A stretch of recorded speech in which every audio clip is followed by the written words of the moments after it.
Bismillahirrahmanirrahim. Assalamualaikum warahmatullahi wabarakatuh. Halo sahabat biologi, ketemu lagi di channel You Berbagi. Pada video kali ini kita akan bahas mengenai soal penilaian akhir semester, yakni kelas 11. Nah, bagi adik-adik atau teman-teman yang baru ketemu channel ini, jangan lupa silakan subscribe terlebih dahulu, kemudian silakan untuk di-share ke teman-temannya. Baiklah, ini merupakan video part yang pertama di mana pembahasannya sejumlah 10 soal. Baik, langsung saja kita buka soal nomor 1. Nanti dibacakan soalnya, kemudian silakan teman-teman atau adik-adik dijawab, kemudian nanti kita samakan dengan pembahasannya.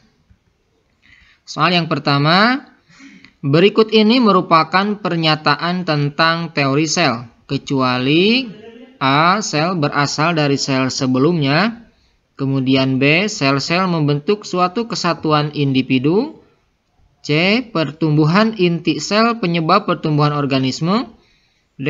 Sel merupakan unit struktural terkecil makhluk hidup, dan E. Sel adalah unit pewarisan sifat yang mewariskan sifat genetik. Nah, kalau mau mencoba untuk menjawab, silakan di pause dulu videonya, kemudian nanti dilihat pembahasan. Baiklah, kita bahas pembahasannya, yaitu dari pernyataan-pernyataan tersebut yang bukan teori tentang sel, yaitu pertumbuhan inti sel atau nukleus menyebabkan pertumbuhan organisme. Pernyataan tersebut salah sebab bukan pertumbuhan inti sel yang menyebabkan pertumbuhan suatu organisme. Nah, tentang teori sel ini silakan boleh dicek di video sebelumnya, nanti boleh dicek di deskripsi ya, tinggal nanti klik saja link yang disediakan. Nah, dari pembahasan ini maka jawabannya yaitu C. Pertumbuhan inti sel penyebab pertumbuhan organisme. Perbedaan sel hewan dan tumbuhan yang paling tepat adalah apakah A. Organel dinding sel di hewan ada, pada tumbuhan tidak ada. Kemudian yang B. Organel vakuola di hewan berukuran kecil, sedangkan di tumbuhan berukuran besar. Kemudian C. Organel plastida, hewan ada, tumbuhan tidak ada. Kemudian D. Organelnya sentriol, hewan tidak ada atau tidak memiliki, kemudian di tumbuhan ada. Dan E. Organel mitokondria, hewan ada, kemudian tumbuhan tidak ada. Nah, ini pembahasannya. Sel hewan dan tumbuhan yang dimiliki oleh makhluk hidup memiliki perbedaan. Sel hewan sifatnya elastis dibanding dengan sel tumbuhan yang kaku. Berikut adalah perbedaan sel hewan dan tumbuhan dilihat dari organel-organel yang dimilikinya. A. Dinding sel tidak dimiliki oleh hewan, sedangkan tumbuhan memiliki dinding sel. Kemudian vakuola pada hewan berukuran kecil atau bahkan tidak memiliki vakuola.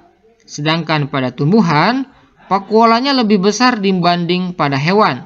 Hal ini disesuaikan dengan fungsinya sebagai tempat cadangan makanan. Kemudian plastida tidak dimiliki oleh hewan, sedangkan tumbuhan memiliki plastida. Plastida pada tumbuhan bermacam-macam, berdasarkan zat yang disimpannya serta pigmen yang dikandungnya. Kemudian sentriol dimiliki oleh sel hewan dan tidak dimiliki oleh tumbuhan. Sentriol berfungsi dalam pembelahan sel.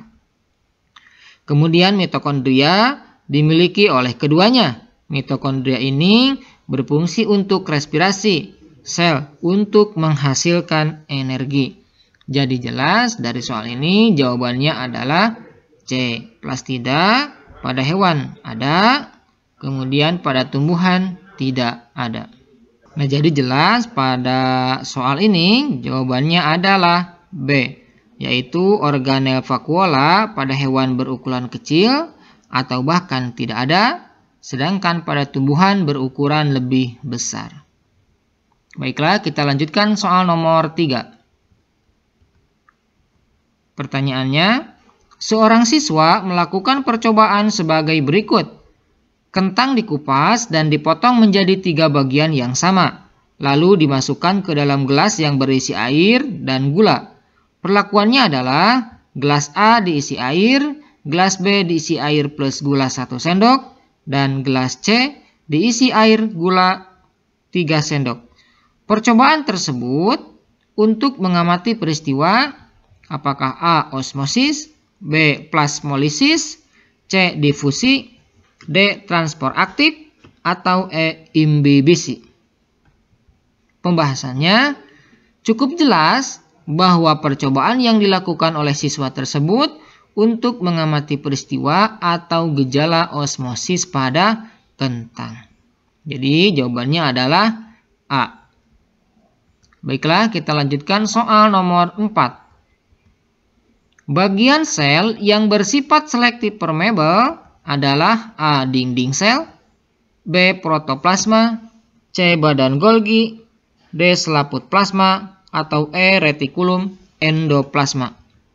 Pembahasannya, bagian sel atau organel sel yang memiliki sifat selektif permeable yaitu selaput plasma. Selaput plasma dikenal juga dengan membran sel atau membran plasma. Karena membran ini berfungsi sebagai tempat keluar masuknya zat, maka membran ini tidak serta-merta sebagai jalur lalu lalang bebas, namun hanya mengizinkan beberapa zat saja yang boleh masuk, salah satunya faktor ukuran zat. Jadi jawabannya adalah D, yaitu selaput plasma.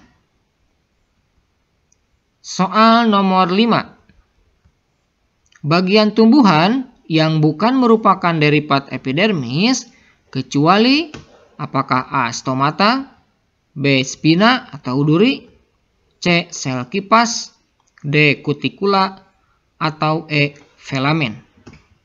Pembahasannya, jaringan epidermis dapat berubah atau bermodifikasi menjadi bentuk lain sesuai dengan fungsinya. Berikut yang merupakan derivat epidermis yaitu stomata atau mulut daun, spina atau duri, sel kipas, filamen, trikoma atau rambut-rambut, emergensia, sel kersik, dan litokis. Jadi jawabannya adalah D. kutikula.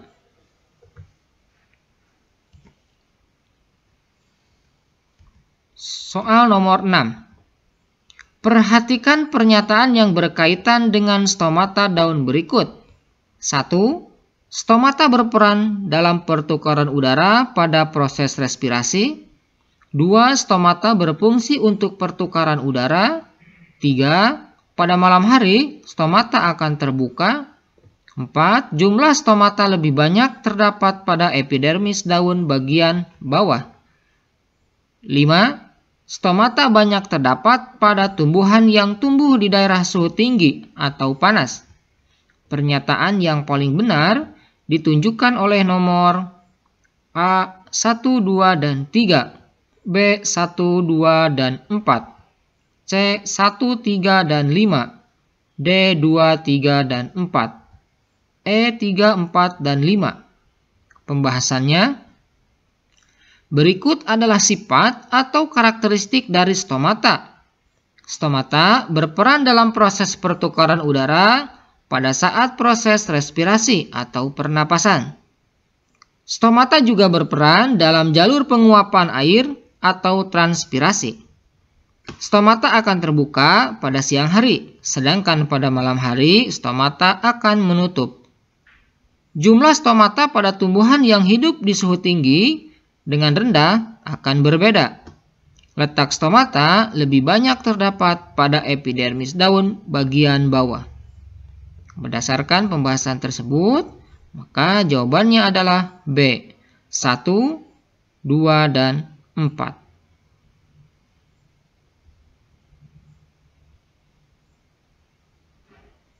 Soal nomor 7. Jaringan yang memiliki peran terhadap pertambahan besar tumbuhan ke arah samping adalah meristem. Apakah A. primer, B. aksilar, C. apikal, D. lateral, E. interkalar.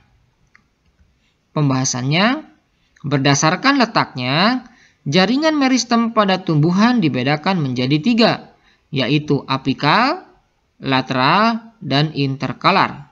Apikal berperan dalam pemanjangan batang, terdapat di ujung akar dan batang atau pucuk.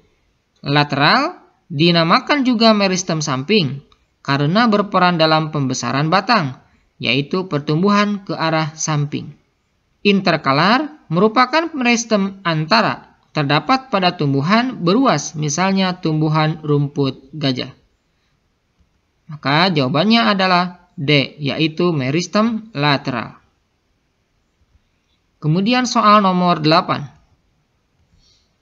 Pernyataan yang paling tepat berkaitan dengan tulang penyusun rangka pada tubuh manusia adalah, apakah A. tulang penyusun rangka pada tubuh manusia yaitu eksoskeleton, B. tulang penyusun rangka pada tubuh manusia yaitu endoskeleton,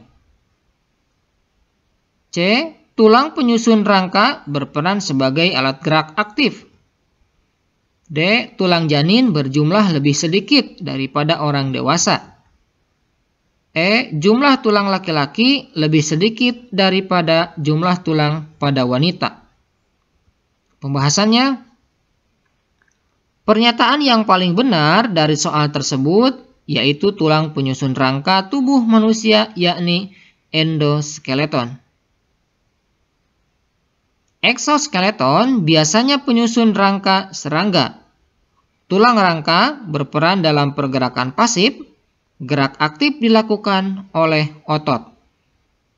Tulang pada janin lebih banyak daripada tulang orang dewasa. Jumlah tulang pada manusia, baik laki-laki maupun perempuan, adalah sama. Jawabannya adalah B. Tulang penyusun rangka pada tubuh manusia yaitu endoskeleton. Selanjutnya soal nomor 9. Persamaan otot rangka dengan otot jantung adalah A. memiliki banyak inti yang terletak di tengah sel, B. sel berbentuk panjang bercabang, C. pada serat otot tampak pita gelap dan pita terang, D. dipengaruhi oleh saraf sadar, E. mampu beraktivitas terus-menerus dan tidak mudah lelah. Pembahasannya, pada manusia terdapat 3 jenis otot. Yang pertama ada otot jantung, yang kedua ada otot rangka atau otot lurik, sedangkan yang ketiga ada otot polos. Nah, berdasarkan gambar, kalau kita lihat pada gambar yang disediakan, gambar pertama ini dinamakan adalah otot jantung, cardiac muscle. Nah, sedangkan gambar yang kedua yaitu otot polos. Otot polos biasanya kalau di sini digambarkan ini pada organ dalam, yaitu organ pencernaan. Sedangkan gambar yang ketiga ini adalah gambar otot rangka atau otot lurik. Nah, berdasarkan soal nomor 9 yang ditanyakan adalah apa persamaan otot rangka dengan otot jantung. Nah, berdasarkan struktur ototnya, maka yang paling benar pada serat otot ini tampak pita gelap dan pita terang. Itulah sebabnya disebut dengan lurik. Nah, seperti ini. Nah, persamaannya itu. Sedangkan cara kerjanya ini berbeda. Kalau pada otot jantung dia tidak mudah lelah. Sedangkan pada otot rangka atau otot lurik, nah ini mudah lelah. Nah, pada otot rangka ini geraknya disadari, sedangkan pada jantung, otot jantung itu tidak disadari. Jadi jelas berdasarkan sifat atau karakteristik otot rangka dengan otot jantung, dia memiliki persamaan, yaitu pada serat otot tampak pita gelap dan pita terang. Jadi jawabannya adalah C. Soal nomor 10. Manusia merupakan organisme multiseluler yang memiliki beberapa macam jaringan. Berbagai jenis jaringan pada manusia dipelajari pada cabang biologi. Apakah A. Anatomi, B. Fisiologi, C. Histologi, D. Embriologi, E. Genetika. Pembahasannya, histologi merupakan cabang ilmu yang mengkaji tentang jaringan. Jadi jawaban yang benar adalah C. Baiklah, cukup sekian. Mudah-mudahan video singkat ini bermanfaat. Jangan lupa tonton juga di video berikutnya, yaitu part yang kedua.